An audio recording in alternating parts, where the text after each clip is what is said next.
Good morning. I'm Pete Najarian. This is the Take for Market Rebellion. Wow, it's wild down here in Florida. A lot like the markets, the ups and downs, a lot of volatility. I am at a very good friend's house right now, actually, who was nice enough to be able to give me access. I got no internet. I've got no cell service, but we make do with what we've got. And this friend of mine has it. So that's where I am. And it is a wild ride. We had a wild ride on Friday. The markets, again, we started off October very, very strong. Everybody knows that. But then we started to leak back once again and finished the week very close on the Dow to 29,000. You take a look over at the NASDAQ, well underneath 11,000, a lot closer to 10,500.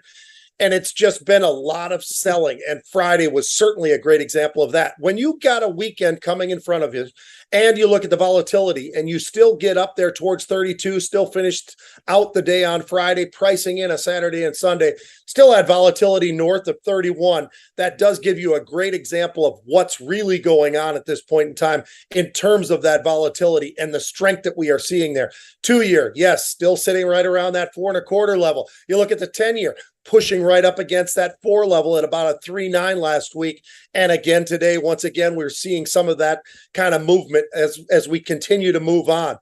Every single sector finished the week and finished the day in the red. It was unbelievable, some of the selling pressure that we did have on Friday, specifically with technology down 4%. You can credit that almost right to Apple, which was down about 3.5%, back down trading right around 140 at this point in time. Consumer discretion, yes, down about 3.5%. Tesla down 6% on the day. We all know what's going on with Tesla and Twitter and the back and forth with Elon Musk, but that's where Tesla finished the day, 223. Wasn't too long ago, we had a lot of very large put buying in Tesla as well. We look at the communication space, down nearly 3%. Snap, that was down 6%. Across the board, we saw a lot of selling there as well. Financials down 2.5%, almost 2.5%, not quite.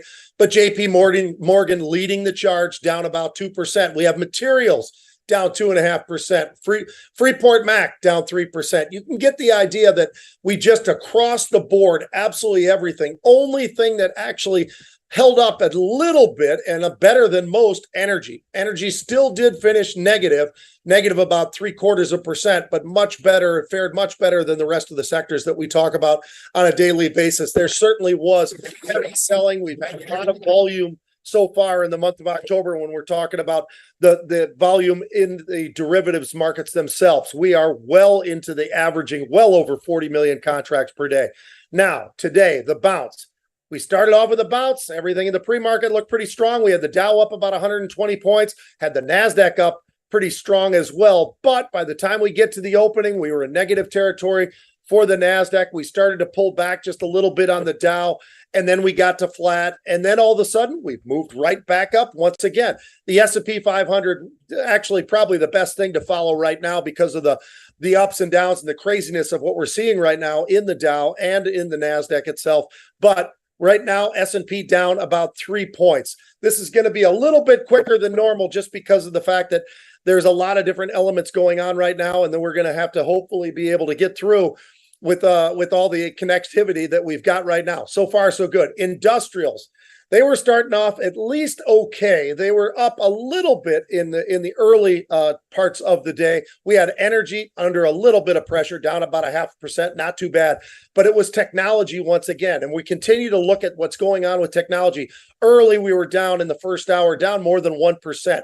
We've come off of that for a little bit so far. We've got a little bit of improvement. Once again, when we look over at financials, right around flat, but they've had a little bit of movement themselves.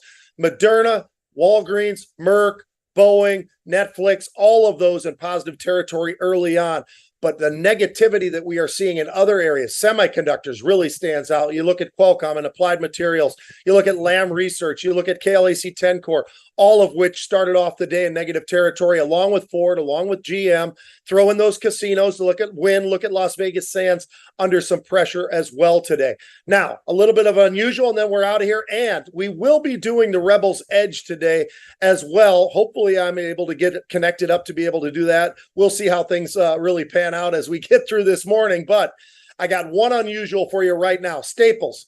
The XLP, the Staples ETF, this one, right around 66.80 is where it was trading at the time. We had a buyer of 22,000 of the November 65 puts. So these are just about, call it, at the money trading puts that we are seeing there. Those are going for about $1.20. They were also getting the sell side of the 60 puts. So in other words, buying the 165s, selling the 160 puts, putting on a $5 spread for a very limited amount of risk. That's exactly what we are seeing trading today. 22,000 of those, pretty good size trade. Will Staples start to give a little bit more weakness to the downside as well? Time will tell. Definitely something to keep an eye on. Keep an eye on us. We will be bringing you the Rebels Edge later on this afternoon. I think the times are kind of shifting around a little bit, but we'll see exactly how things play out. John and I are going to be in contact very, very soon. Folks, have a great day of trading.